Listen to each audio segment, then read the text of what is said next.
Having been sitting up front, Victor was one of the last to exit the big top after the afternoon show had concluded. He inspected himself thoroughly, making sure there were no pieces of human viscera still clinging anywhere on his person. There were some bloodstains, of course, but if anyone asked, he was hoping he could pass those off for food stains. Casting his gaze now to the sprawling circus before him, he couldn't say it was any more inviting than it had been on his first visit. The colors were too bright, the smell of cotton candy too strong, and the never-ending music from the calliope was too seductive. He was wondering if seeing the big top show might be enough to appease his host and if he could sneak off without offending him.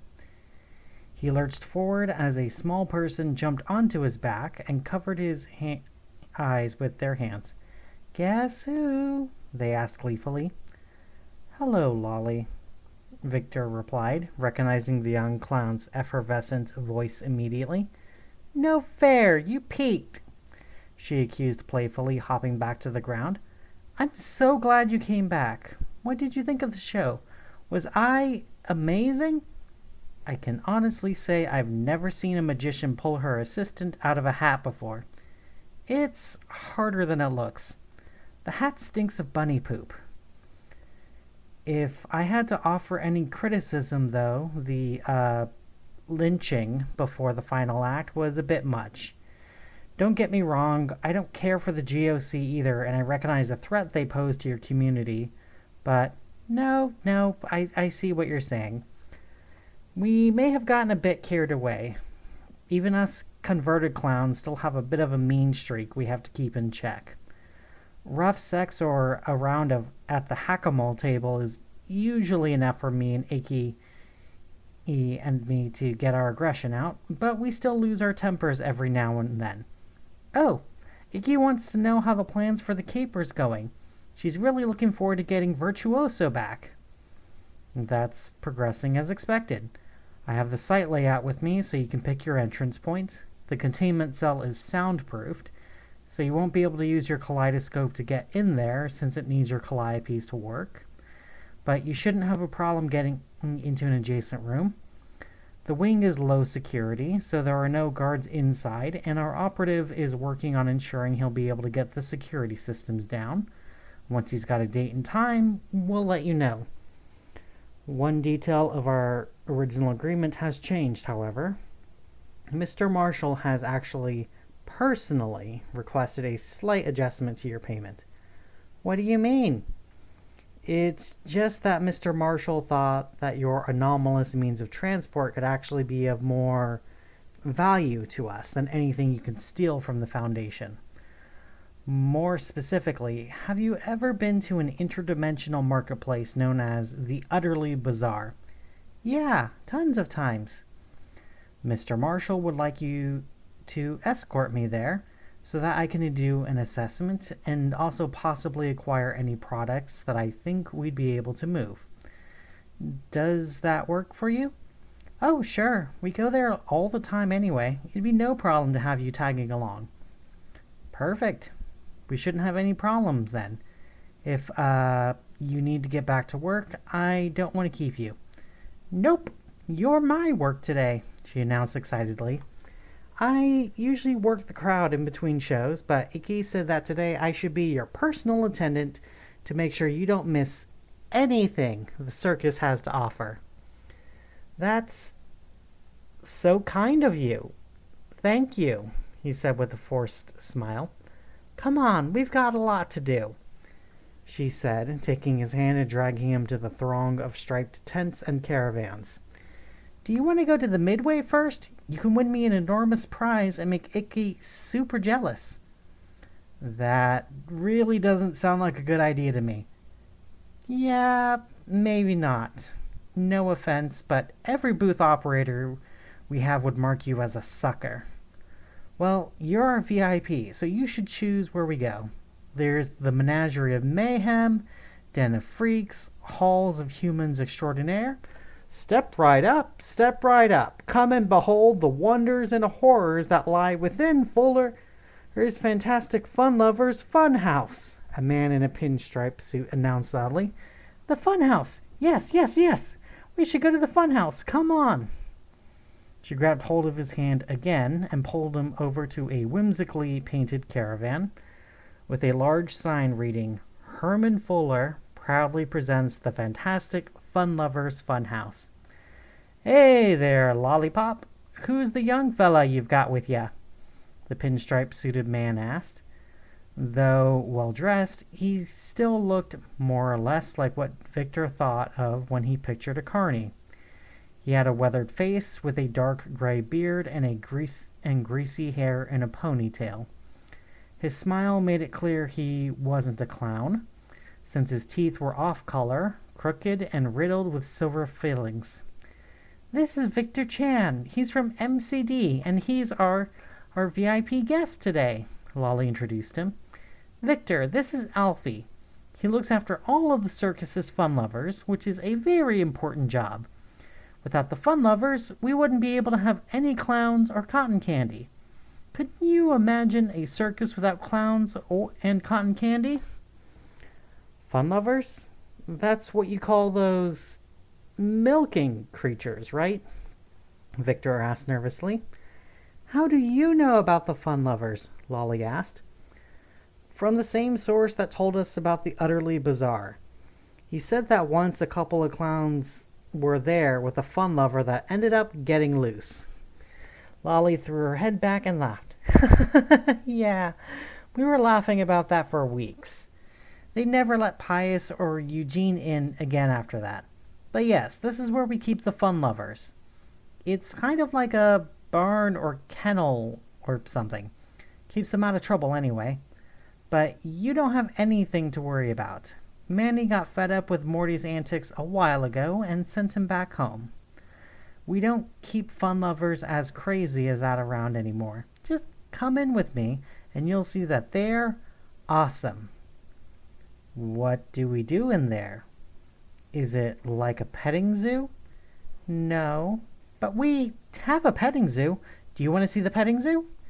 Don't see the petting zoo, Alfie said with a solemn shake of his head.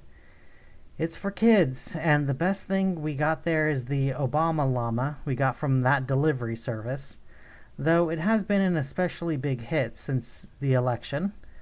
Son, of all the sensational spectacles this circus has to offer, none can compare to the existential experience that is Fuller's fabulously fantastic Fun Lovers Funhouse. Victor groaned uneasily, which was perhaps an underreaction considering he was being asked to step into a confined space with an unknown number of extra-dimensional monstrosities of unclear abilities and intents. And you've been in there before? He asked Ollie.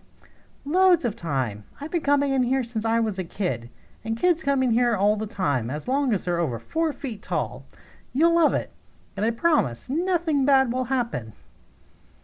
Though Victor still found Herman Fuller's circus as disquieting as its name intended, he had no reason to doubt Lolly's sincerity. All right then, let's see some fun lovers, he agreed. Lolly jumped up and down, excitedly clapping her hands. You won't be disappointed, son, Alfie smiled, unhooking the red velvet rope to allow them access to the caravan. Normally, I escort groups through the funhouse personally, but I think Lolly can handle giving you a private tour. Just don't wander off, though. Wait, what do you mean by wander off? Victor asked as he stood by the front door with Lolly's arm wrapped around his. You'll see when you get in there, Alfie replied, placing his hand on his lever. Oh, and watch that first step. He pulled the lever, and a trapdoor opened underneath them, dropping down a chute. Over the screams of Victor and the laughter of Lolly, he could be heard to shout, It's a doozy! The chute zigged and zagged like a tube slide at a water park, and at one point Victor swore he was actually moving up. After nearly a minute, they were finally deposited inside a ball pit of fuzzy, warm, and possibly breathing fur balls.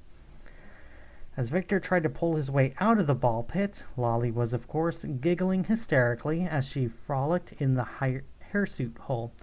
"Furball fight!" she shouted, throwing the furry projectiles at Victor as quickly as she could pick them up.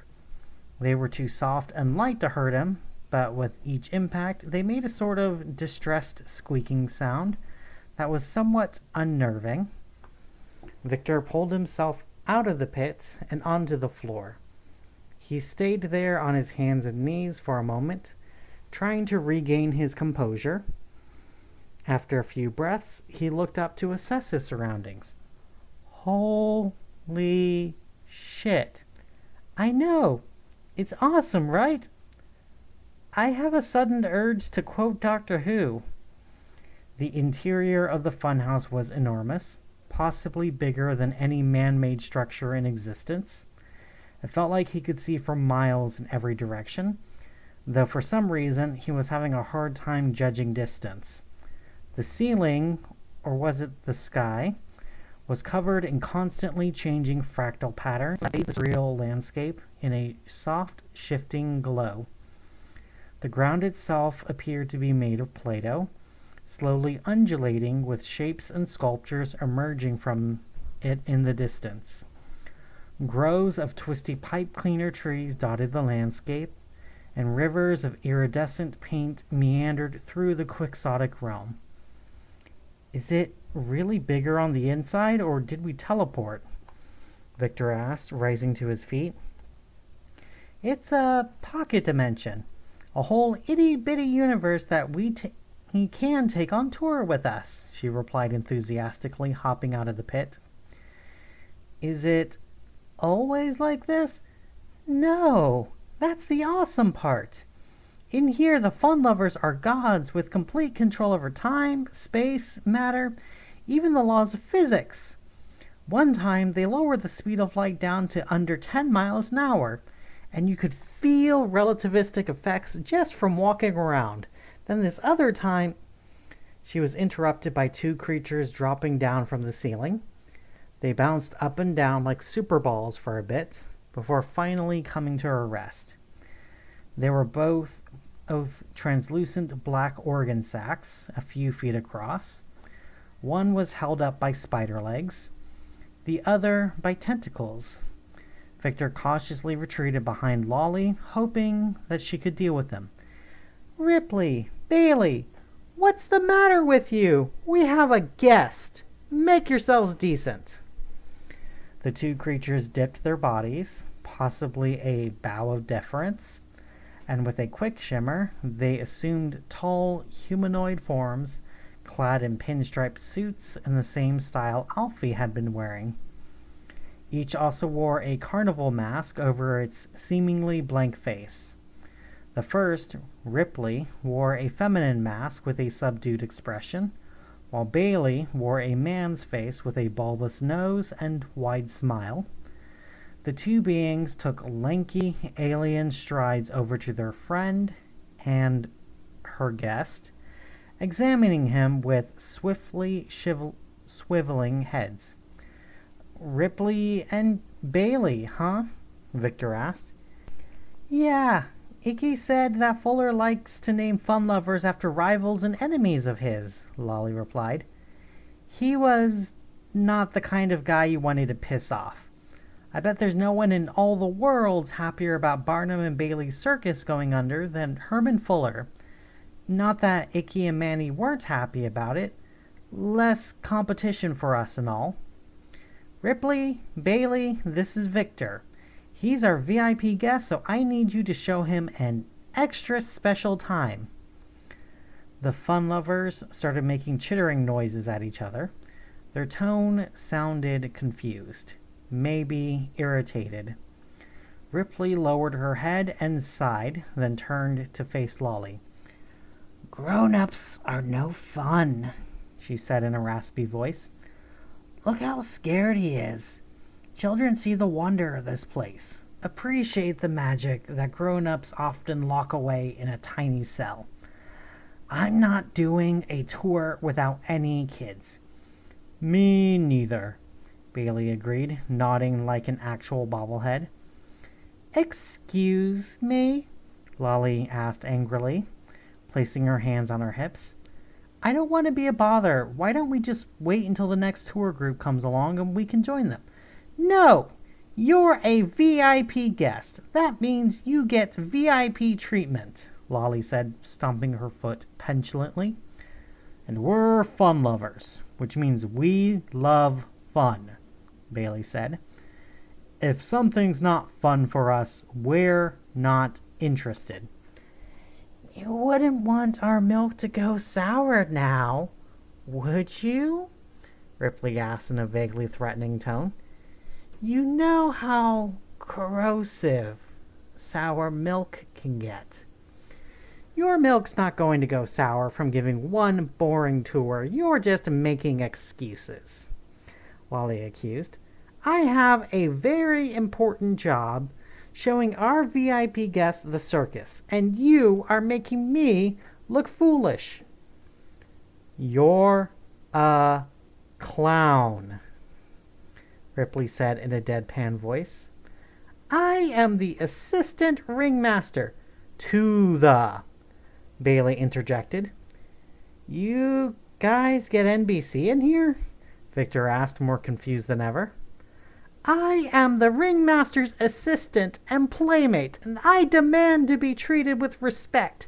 You will take me and my VIP guest on a private tour of the funhouse, or I will be telling Manny about how disrespectful you were to one of our business partners. You know how important client relations are to Manny, so he's not going to be happy about this. And how do you think Icky will react when I tell her you made her little lollipop cry? You're not, Ripley began, only to see that Lolly was pouting and her eyes were watering, and she was one wrong word away from bursting into tears. Oh, all right. One private tour for the VIP guest coming up.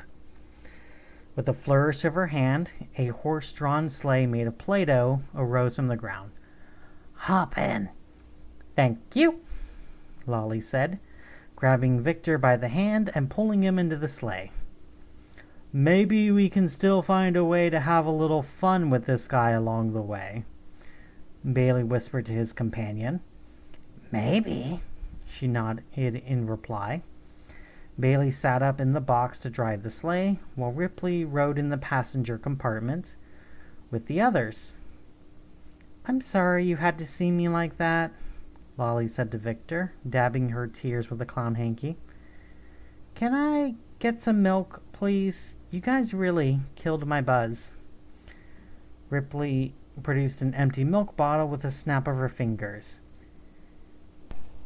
Vicky, you might want to look away, she warned, and Victor happily obliged, having no great curiosity to how the fun lovers were milked. There you are, Lolly. Doesn't get any fresher than that. Thank you, she said, snatching the bottle eagerly and chugging down its contents. Hey, go easy on that. I'm not milking you if you drink too much, Ripley cautioned. Woo!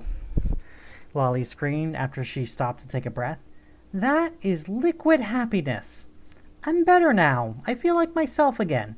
So, what's our first stop? How about a round of miniature golf? You business types tend to like the full-size version, don't you? What do you say? It'll give you a chance to work on your putt. Oh, please, please, please, please, please, please, please, say yes, Lolly pleaded. I love miniature golf. Mini golf sounds great, Victor agreed. To the putting greens, then.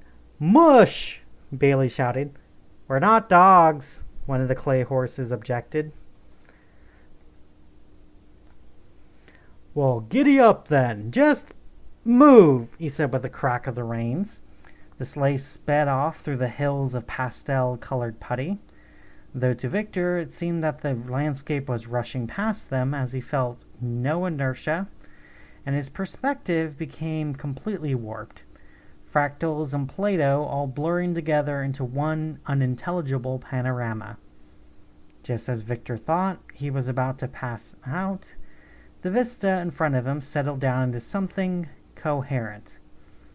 He was at what appeared to be an ordinary mini-golf course. The sleigh was gone, and he and Lolly were now seated upon two ponies. "Where did Ripley and Bailey go?" he asked, confused. "We're right here," was the reply straight from the horse's mouth. "Oh, you're ponies now. But why are we riding you?" "To play golf." "Duh," Lolly replied. Gripping her club, she screamed, "For!" and her steed charged forward. When she struck her bright pink ball, it went flying at an impossible speed, bouncing off every obstacle at just the right angle to ensure it hit the next one. And Victor wondered if it would ever hit the ground. "Miniature polo." "Interesting," he remarked. "It's the sport of very small kings," Bailey informed him. The golf ball whizzed by them a few more times, leaving a hot pink contrail as it went, bouncing off a miniature Eiffel Tower, pinwheel-bladed windmill, and a live purple giraffe with a corkscrew neck, until it finally ended in the first hole. "Hole in one!" Lolly shouted victoriously, a blue ball materializing on the tee. "Your turn, Victor." "I'll try, but I've never actually golfed like this before," he replied. He snapped Bailey's reins, and he charged towards the ball. "They can take our lives, but they cannot take our freedom. Though logically, if we were dead, we lose all agency, making death the most effective form of suppressing one's freedom. So never mind!" Bailey shouted. Victor swung his club as best as he was able, and to his surprise, he actually hit the ball. It shot around the course just as Lolly's had, eventually landing in the hole with a satisfying plunk. "Hole in one!" Lolly shouted. "Does it always end up in the hole no matter how you hit it?" he asked. "Of course, silly. That's what makes it fun. Everyone's a winner." "Bailey, dear, I do believe I detect a hint of dissatisfaction in our VIP's tone," Ripley said. "No, I believe you're right, Ripley. We can't have a VIP guest leaving our funhouse unsatisfied. Why don't you take us somewhere more challenging?" "Wait, I didn't—" "With pleasure," she agreed. With a twitch of her snout, the landscape transformed into a long treadmill, moving at top speed. She and Bailey broke into a full gallop to stay in place, swerving and jumping and ducking to avoid the plethora of obstacles that was coming at them. "What is this?" Victor asked, clinging onto Bailey for dear life. "It's the Red Queen obstacle course," Lolly replied, who was now riding side saddle and twirling a parasol. "You have to do a lot of running to stay in one place." "How do you win if you can only run in place?" "You don't win, per se. You just don't lose for as long as you can," Bailey replied. "What happens if you lose?"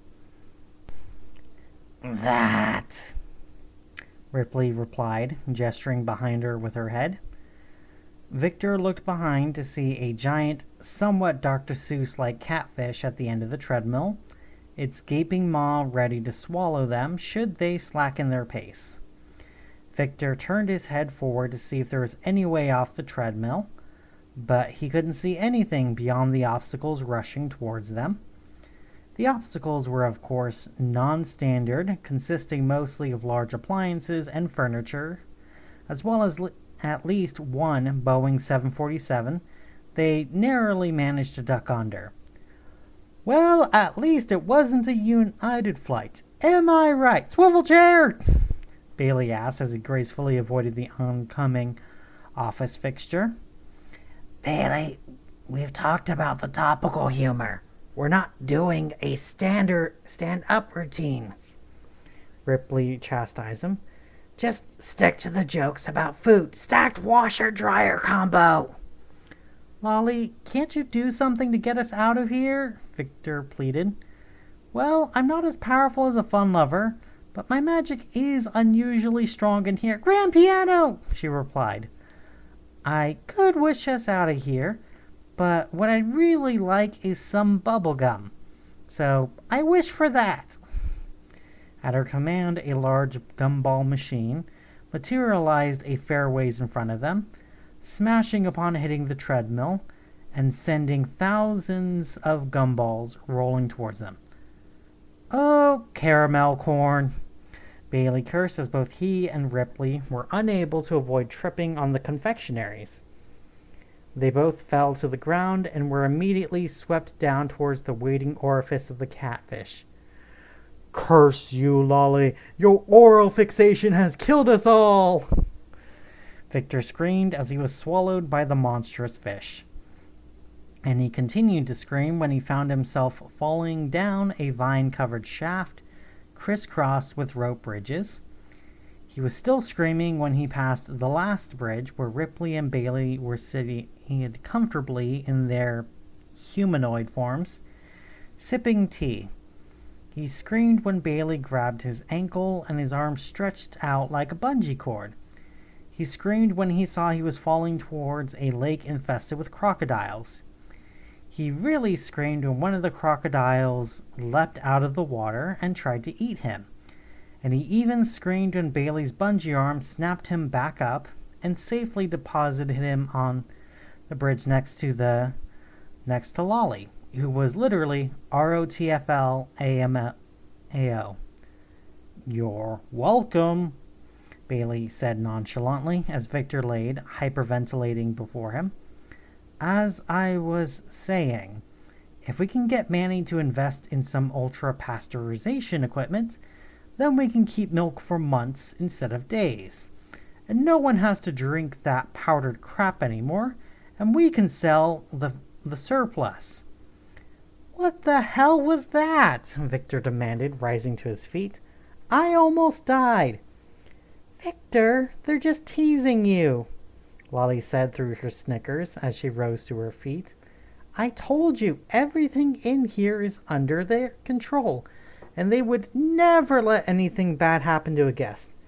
Would you now? Of course not, Bailey replied. Manny would send us back home if we were to let any misfortune befall any of our visitors. Then again, he can't send too many of us away, because then he wouldn't have enough milk. So we're not completely without bargaining power, Ripley said. Maybe enough to ask for a new chew toy now and again. Don't listen to her. Even if they actually wanted to, I take my job as your attendant very seriously, and I would never let anything happen to our VIP guest. Lolly, I believe you, I do, but I am not having a fun time. Please, I would like to leave, Victor requested. All right, Lolly let out a disappointed sigh. Bailey, can you keyhole us straight to the exit? Oh, I'm sorry, Lolly, but you know the fine print as well as anyone. Do not exit until the ride has come to a complete stop.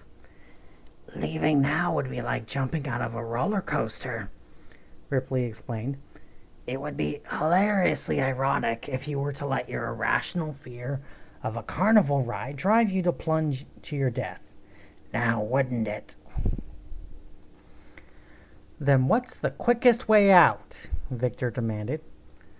Well, below is the splash pad, and if you go through that, you'll pass through Ripley's aquarium on the way to the milking room, which has an emergency exit, Bailey said thoughtfully. Though I doubt you'll like that, since you'll have to cross the aquarium in a paddle boat, and it is full of sea monsters. I made them all myself, believe it or not, Ripley said proudly. No, I think you'd be better off going through the 3D jungle labyrinth. Victor looked up to see that the countless levels of rope bridges and ladders did form a dauntingly labyrinthian design. How long will that take? Not long enough when you're having fun, Bailey replied. But With your sour-puss attitude, it could very well take weeks. Well then, we'll have to make it more fun, won't we? Ripley asked.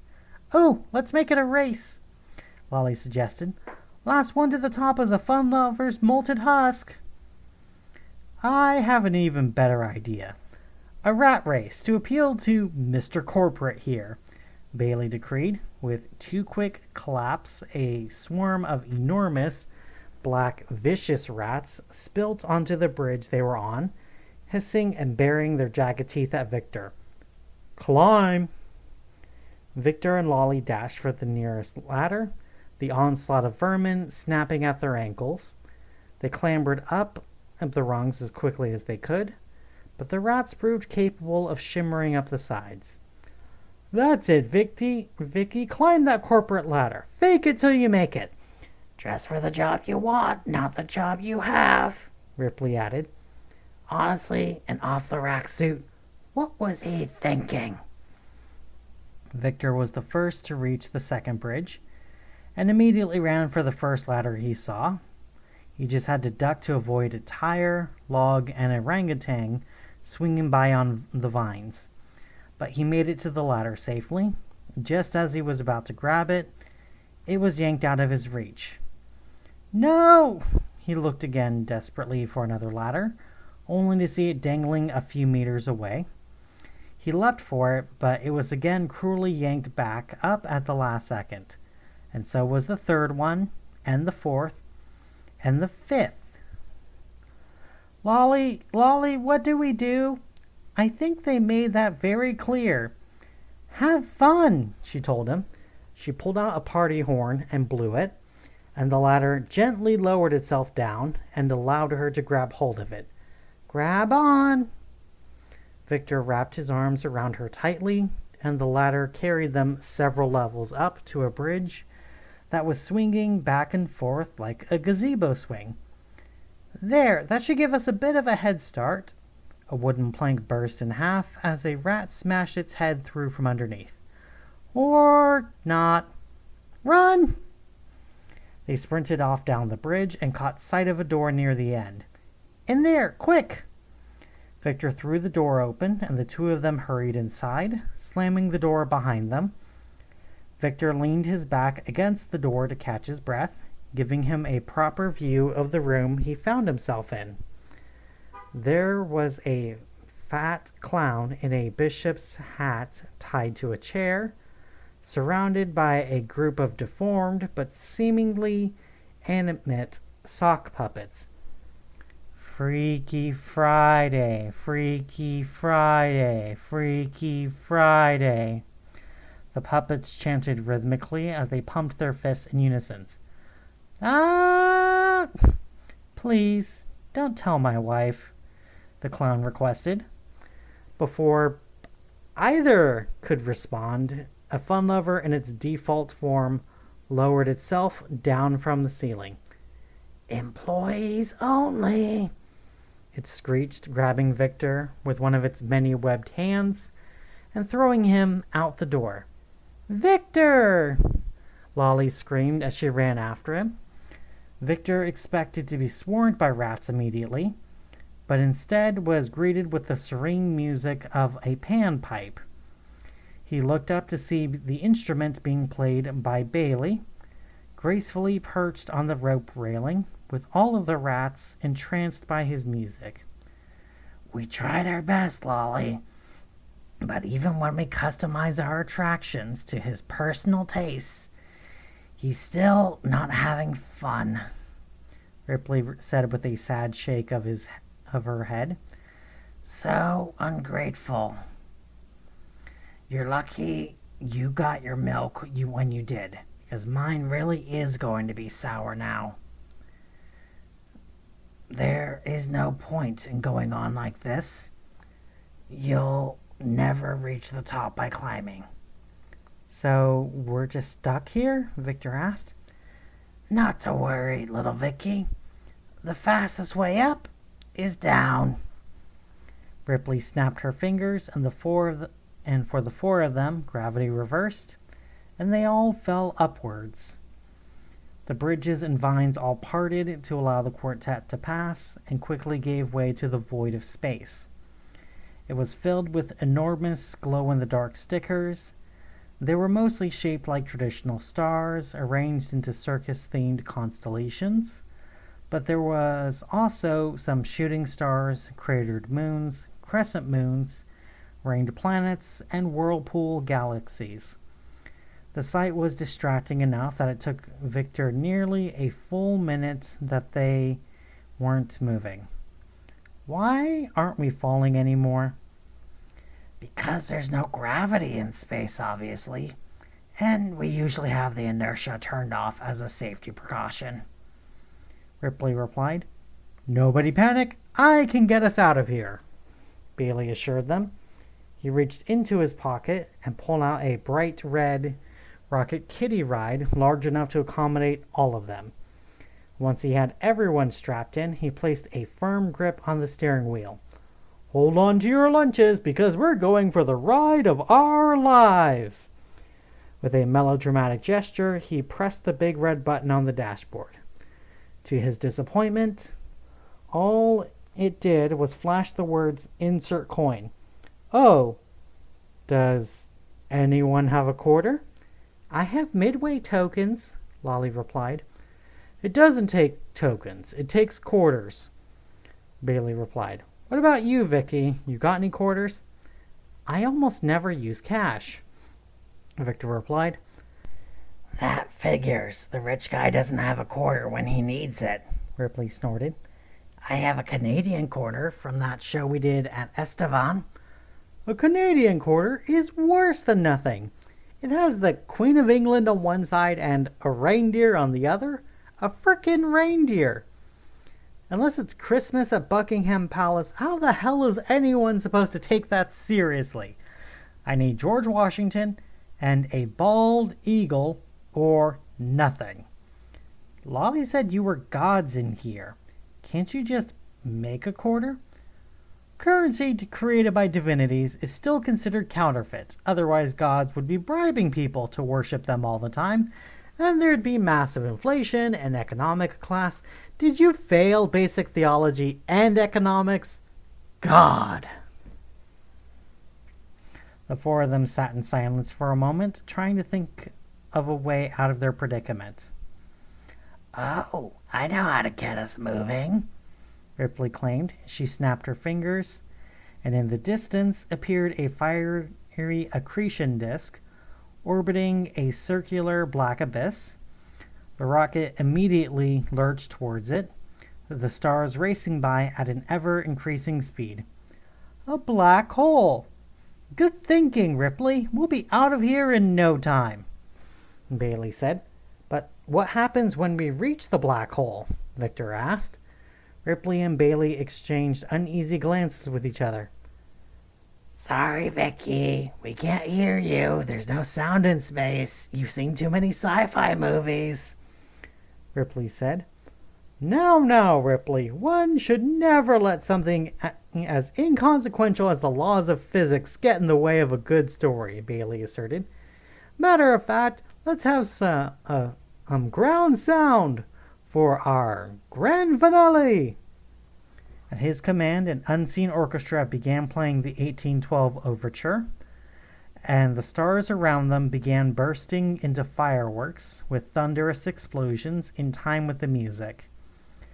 The faster they went, the louder the sound became, and the stars and fireworks became infinitely stretched out as they finally passed the event horizon of the black hole. My stars! It's full of God!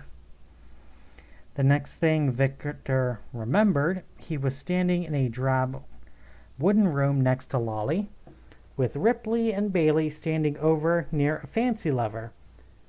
Thank you for visiting Herman Fuller's Fantastic Fun Lovers Funhouse.